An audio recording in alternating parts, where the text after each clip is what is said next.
ഷാഫിക്ക, പിന്നെ കഴിഞ്ഞ പെരുന്നാളിനോ നിങ്ങൾ എന്നെ വീട്ടിൽ പോകാൻ സമ്മതിച്ചിട്ടില്ല. ഇപ്രാവശ്യമെങ്കിലും എനിക്ക് പോകണമെന്നുണ്ട്. എൻ്റെ ഉപ്പയും ഉമ്മയും അവിടെ ഒറ്റക്കല്ലേ. ഞാനിപ്പോൾ എന്താ പറയാ മീറ, ഇന്ന് ഉപ്പാനോട് ഉമ്മാനോടും ചോദിക്കുക. അവരുടെ സമ്മതം ചോദിക്കാൻ നിന്നാലേ ഈ പെരുന്നാളിന് ഞാൻ എൻ്റെ വീട്ടിൽ പോയിട്ടുണ്ടാവില്ല. അങ്ങനെ പറഞ്ഞപ്പോ എങ്ങനെയാ, ഞാൻ ചോദിച്ചു നോക്ക്.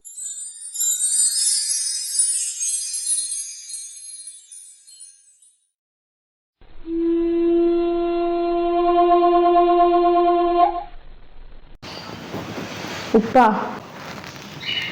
എന്താ മീറ? എനക്കൊന്നും എൻ്റെ വീട്ടിൽ പോണേനു. ഈ പെരുന്നാളായിട്ട് ഇഞ്ഞിന്റെ പുരക്ക് പോയി കുത്തിരിഞ്ഞാലേ ഇവിടെ ഫാത്തിമാനെ സഹായിക്കാൻ ആരാ ഉള്ളത്? ഞാൻ പുലർച്ചയ്ക്ക് എണീച്ചിട്ട് ഫുഡെല്ലാം ഉണ്ടാക്കി വെച്ചിട്ടുണ്ട്. വീട് പരിസരം വൃത്തിയാക്കിയിട്ടുമുണ്ട്.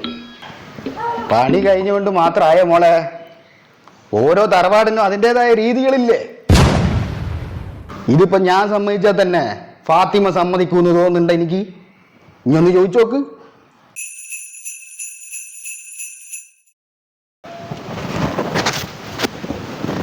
ഫാത്തിമ സമ്മതിച്ചിട്ട് ഇഞ്ഞി പോയെന്നെ. ഉമ്മ, ഞാനും തോന്നിട്ട് വീട്ടിൽ പോയിക്കോട്ടെ. ഞാനെല്ലാം കേട്ടിക്ക്.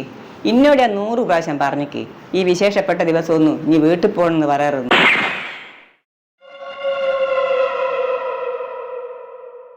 ഇവിടുത്തെ കാര്യങ്ങൾ നോക്കാനാ ഇനി ഇങ്ങോട്ടേക്ക് കെട്ടിക്കൊണ്ടുവന്ന്. പണിയെല്ലാം കഴിഞ്ഞ് വെച്ചിട്ട് അങ്ങ് പാഞ്ഞു വിട്ടില്ല.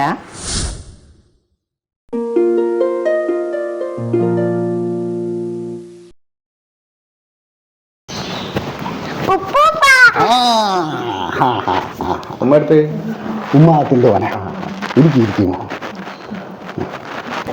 ഫാത്തിമ, ഇതാരാ വന്നേ നോക്ക്. നമ്മളെ മോളും പുയ്യാപ്പുള്ളിയും മക്കളിൽ ഇതാ വന്നിക്ക്.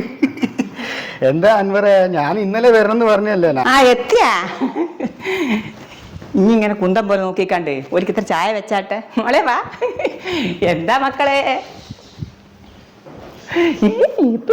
ഇന്നലെ നിങ്ങളെ കാണാത്തപ്പോ ഞാൻ വിചാരിച്ചേ ഇക്കുറത്തെ പെരുന്നാൾ നിങ്ങൾ ഉണ്ടാവൂലെന്ന്.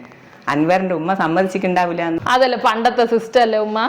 ഇപ്പൊ നമ്മൾ എവിടെയെങ്കിലും പോണെങ്കിൽ അവിടുത്തെ ഉമ്മേനോട് പറയും ഞങ്ങൾ പോയിട്ട് വരാം, അസ്സലാമു അലൈക്കും, അത്ര തന്നെ. അപേക്ഷ കൊടുത്തിട്ട് ഒപ്പിട്ട് ബില്ല് പാസ്സാകുന്നവരെ കാത്തു വെക്കാനൊന്നും എന്നെ കൊണ്ട് പറ്റൂല. അല്ലെങ്കിൽ സ്വന്തം വീട്ടിലേക്ക് പോകാൻ എന്തിനാ മറ്റുള്ളവരുടെ സമ്മതത്തിന് കാത്തു വെക്കുന്നത്? ഒരു ഭാര്യയ്ക്ക് സ്വന്തം വീട്ടിലേക്ക് പോകാൻ അവളുടെ ഭർത്താവിന്റെ സമ്മതം മാത്രം മതി. അതാണ് ഇസ്ലാമിലെ നിയമം. ശരിയാ അൻവറെ, ഇസ്ലാമിന് അങ്ങനെ കുറെ നിയമങ്ങളുണ്ട്. അതെ.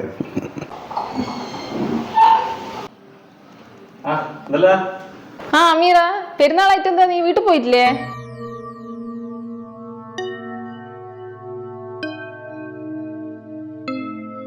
വാ അമീറ, പറയട്ടെ വാ.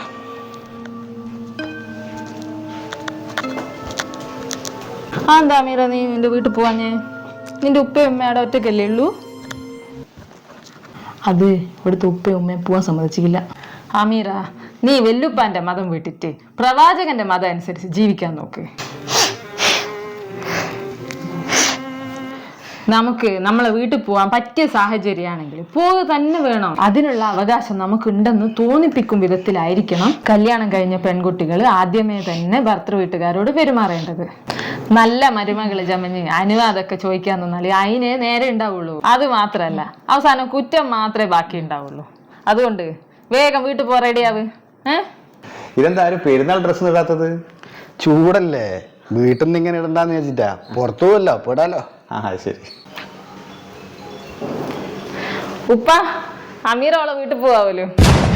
ഞാൻ ഫാത്തിമ എത്ര നേരമായി ഓളോട് പോട് പോട് എന്ന് പറയുന്നത്. അതെ ഷാഫി, നീ പോകുന്നില്ലേ കൂടെ? എന്നാ പിന്നെ എന്തിനാ സമയം കളയുന്നത്? എന്തായാലും പോയിട്ട് വാ. എൻ്റെ മോളെ ഡ്രസ്സെല്ലാം എടുത്ത് കഴിഞ്ഞ് എന്നാ പിന്നെ ഉപ്പ വെട്ടാ അല്ലക്ക. എന്നാ പോയിട്ട് വാ. ശരി എന്നാലേ.